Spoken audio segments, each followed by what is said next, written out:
Hello, and welcome to Virtual Investor Conferences. My name is John Viglotti, and on behalf of OTC Markets, we're very pleased you joined us for our Small Cap Growth Conference. Our first presentation today is from Warpaint London. Please note you can submit questions for the presenter in the box to the left of the slides. You can also view a company's availability for one-on-one meetings through the Schedule Meetings tab found on the conference platform. At this point, I'm very pleased to welcome Sam Bazzini. He's the Chief Executive Officer of Warpaint London PLC, which trades on the OTCQX Best Market under the symbol WPNTF and on AIM under the symbol W7L. Welcome back, Sam. My name is Sam Bazzini, CEO and co-founder of Warpaint London PLC. I'd like to draw your attention to the disclaimer. And before I get fully into the presentation, I would like to show you a short video just to give you an idea of what we do at Warpaint.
So at Warpaint, we produce high-quality, affordable, on-trend colour cosmetics under several of our own brands. Our lead brand is W7. We employ approximately 140 people worldwide. We have 177,000 square foot of office and warehouse space in the UK, as well as offices in the US, China, and Hong Kong. In the US, office is primarily a sales office. And in China and Hong Kong, we use the offices for quality control and sourcing our products. We outsource all our manufacturing We use multiple factories. We find this gives us the best price, the best service, and the best quality. If we don't like the price or the service or the quality that we're getting, we can move very quickly, and we have done in the past. Warpaint is profitable. We've got a strong balance sheet. We're debt-free, and we're dividend paying. First half of 2024 was a record first half year for Warpaint. Revenues up from 45.8 million from 36.7 million in the previous year. The gross profit margin also increased from 39.1% in the first half of 2023 to 42.5% in the first half of this year. Profit before tax is also up by 76%, 10.9 million for the first half this year against 6.2 million pounds for the first half of last year. Worth mentioning our interim dividend of 3.5p, up 17% year on year. A strong value proposition. This slide sums up what our lead brand W7 is all about. We're not trendsetters, we're followers of fashion. And our new product development department follow the prestige brands very, very closely. And if anything interesting or innovative comes onto the market, we try and get the W7 version out within 3 to 6 months. And the W7 version will be both similar in look and quality. And quality is very important. If you make an inferior product, people don't come back and buy your brand. So we're very hot on the quality of our products. These inspired products, or dupes, as they're known as in the trade, represent about 30% of what we do. The rest is core, a red lipstick, a red nail polish, a black mascara. But the 30% is what creates the buzz and interest around the brands. And on this slide are some examples. So I'll draw your attention to the Huda Nude Beauty Palette. Retails at £62 in the UK. Made famous by a famous influencer, Huda. And then you've got the W7 version, Socialite, the Socialite eye palette for £9.95, both similar in look and quality. And when we go and see buyers, we use this slide along with samples of our product and the original product to explain the brand. And the buyers immediately understand and like the proposition. Once the product is on shelf, the consumer also fully understands the proposition and the value and the look that they're going to get because they've been seeing and reading about it on social media for 3 to 6 months. This slide is just some market data we purchased, and I put this slide in because it really gives us some good comparisons between the UK and the US market and highlights the potential I believe we have in the US. So last year in 2023, we sold £33 million worth of our brands in the UK. If you look at the size of the market, it's 1.9 billion in the UK, and in the US it's 10 times the size, it's 19 billion. So just those figures alone, it stands to reason that we should be able to do 330 million pounds worth of trade in the US. This is not a forecast, it's a hope, and we believe a possibility. Some other similarities between the two markets: 2/3 of women in the UK use colour cosmetics daily or a few times a week. In the US, it's exactly the same. In the UK, 79% think the price of a product is an important criteria. In the US, it's 68%. We're in a cost of living crisis. We're an affordable brand, so we're well placed to take advantage of the current economic climate. Finally, 67% of people in the UK think affordable brands perform as well as prestige brands.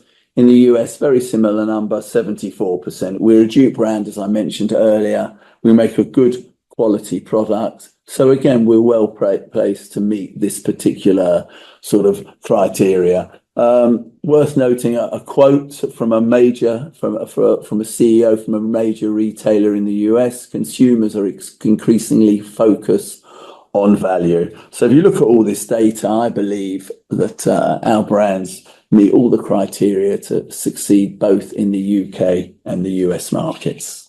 strategy, which we split into 6 pillars. The first one are our brands. We focus on 5 brands. We have the W7 brand, which is 69% of the business. I've already explained it. It's an affordable, young, on-trend colour cosmetic brand catering for 16 to 30-year-olds. We've then got our other brand, Technic. It's an affordable, everyday essential colour cosmetic brand. Services a much wider demographic, sort of 20 to 45-year-olds. We have Body Collection. It's for the older consumer, more focused on skincare, formulations and premium packaging. We have Man Stuff, which is a men's toiletry brand, shaving foams, shower gels. We use mainly for gifting at Christmas and around Father's Day. And finally, we have Chit Chat, which is a pre-teen colour cosmetic brand.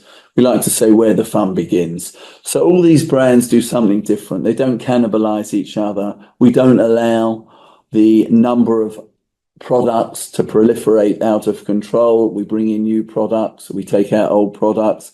And this is helping to grow the margin and profitability across the business.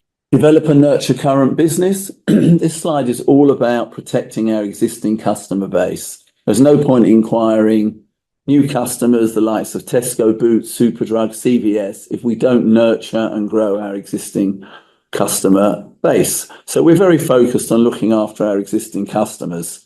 And in the first half of 2024, we're 25% ahead of the same period last year. And the lion's share of this growth is from our existing customers. There have not been any major new pipe fills skewing the numbers.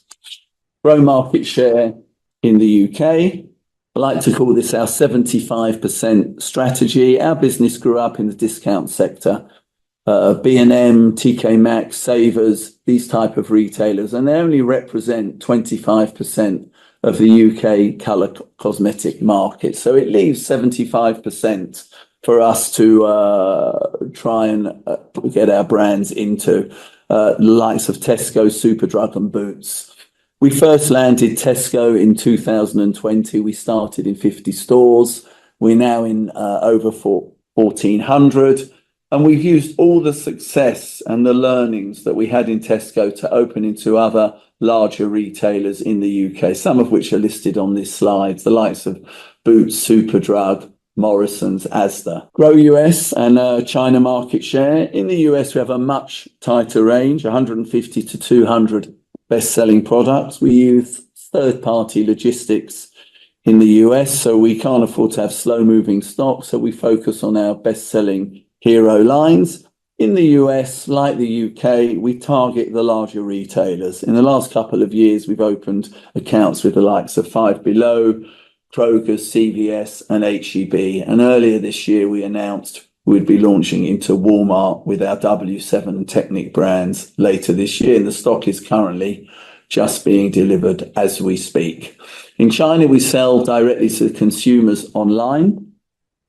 We use platforms such as Tmall and Red, Amazon equivalents in China. We manufacture our products in China. We send them directly from factories to the fulfillment house. We use a customer service company to deal with any queries we have. And we use KOL, key opinion leaders and influencers to help promote the brand in China. So it's also noting we have our own business in China. So we have staff on the payroll that are over there overseeing all these processes. And the business has been growing steadily and profitably over the last few years. Grow online sales profitably. In 2019, we decided to focus and grow our online business. Until then, our website was really just a marketing tool. So we stopped supplying resellers. And the result is in 2019, revenues were £180,000. In 2023, they were £6.2 million. And in the first half of 2024, we're 31% up. So we expect significant growth this year on our online business. In the UK, we sell on our own website and on Amazon. And in the US and Europe, we sell solely on Amazon. We've got no infrastructure in the US and in Europe. Amazon offers something called Small and Light. So we find this the most economical and best option for us to supply our goods into these regions. People ask us, are we profitable online? A lot of people burn cash online. The answer is yes. Although we make a higher gross margin, we make a similar profit before tax margin. The bottom line is similar to the rest of the business, around 22%.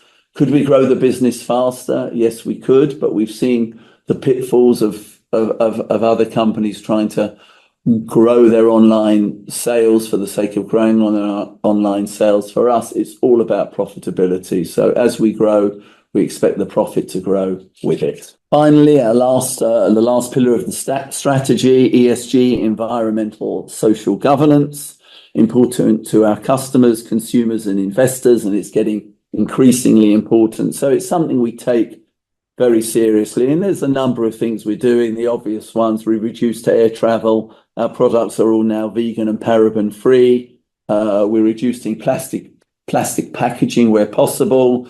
Our headquarters in the UK have just been fitted with solar panels. So there are a few of the things we're doing. We've been working with Planet Mark since 2022, and we've received accreditation for certification from them for the Warpaint business, and they've helped us to put together a strategy to help measure and reduce our carbon footprint. These are just a few of the things that we're doing, and full details can be found on the Warpaint London PLC website. So a question we very often get asked, what is the growth opportunity within the retailers we currently supply? So you look at our three key regions, the US, the UK, and Europe. In the UK, we currently have 20 key customers. We're currently in 6,100 stores.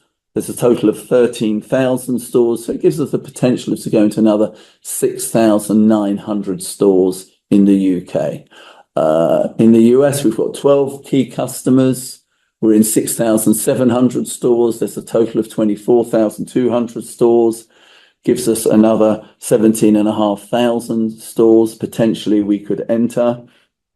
And in Europe, we've got 9 key customers, currently in 2,300 stores with a total of 7,200 stores. Gives us the potential of another 4,900 stores. And if you add all this up, it's a total of roughly 44,000 stores. And we are in 15,000. There's another 29,000 stores roughly for us to go into. The numbers are slightly out because we're rolling into new stores all the time. People are opening stores all the time. But this just gives you a flavour of the potential of growth within the store groups that we're in. And a good example of this is, the possibility of growth as the brand grows and we get given more space. It's not just about stores, it's about more products and more space within the stores. Recently we're in 80 Boots stores. We've just rolled out into another 100, so we're now in 180 stores in the UK.